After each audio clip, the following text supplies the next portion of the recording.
CEO's paralyzed daughter sat alone at her birthday cake, until a single dad said, "Can we join you?"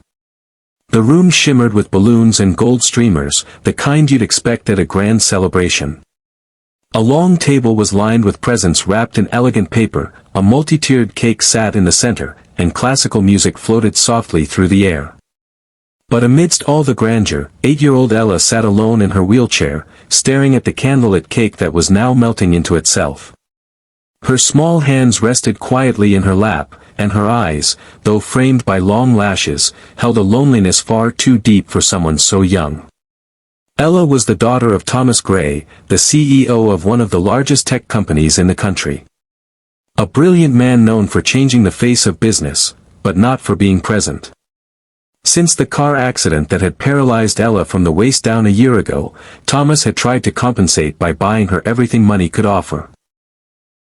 Therapists, tutors, custom-designed toys, and today, a grand birthday party at the fanciest venue in town.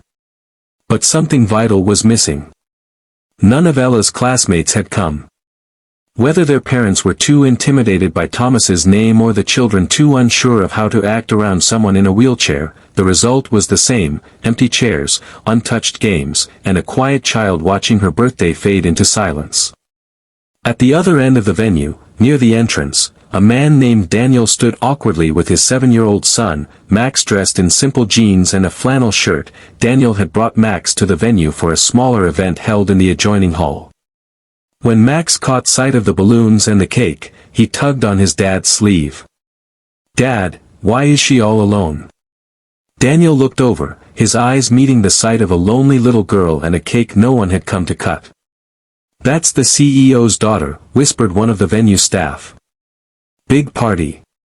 No guests." Daniel's heart sank. He knew what it was like to feel alone. After his wife passed away 2 years ago, he and Max had lived simply, fewer gifts, more togetherness. That had become their wealth. Max pulled again. "Can we go say hi? Maybe she'd like a friend." Daniel hesitated.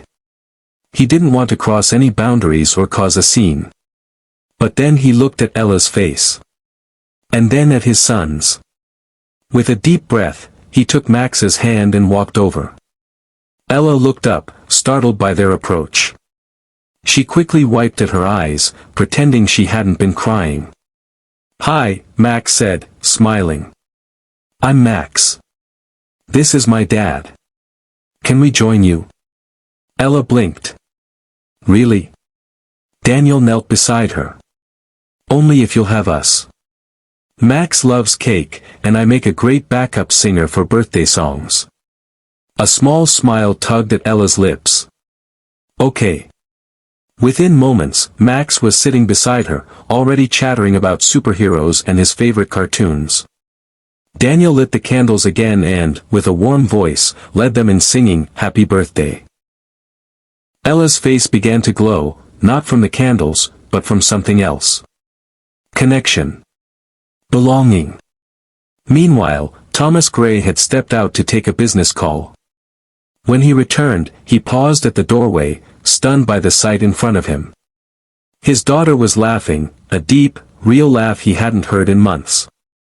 And beside her sat a man and his son, total strangers, yet somehow exactly what she needed. He stood still, guilt and awe washing over him.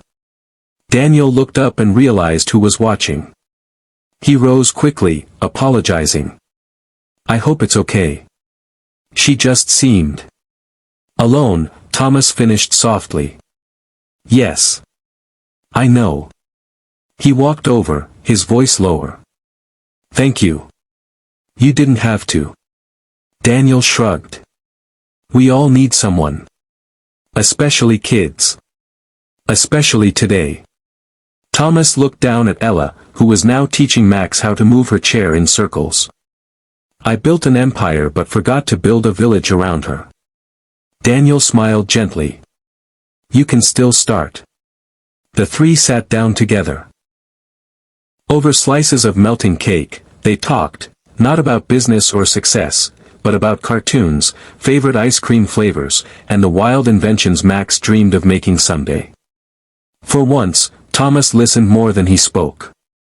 That evening, as the sun dipped behind the city skyline, Ella hugged Max goodbye and looked up at Daniel. "Thank you for coming. This was the best birthday ever." He smiled. "Thanks for letting us crash it." Later that night, Thomas sat by Ella's bedside. She had already fallen asleep, clutching a small gift Max had given her, a hand-drawn card with stick figures holding hands. It read, "Friends make everything better." Tears slipped down Thomas's cheeks. That card, more than any $1,000,000 investment, had taught him something priceless. The next morning, Thomas made 2 phone calls. One to cancel an upcoming board meeting. And one to Daniel, inviting them both to lunch. Because sometimes, it takes a stranger's kindness to remind us that even in the biggest, brightest rooms, what truly matters, is the warmth of someone saying, "Can we join you?" And that simple question changed everything.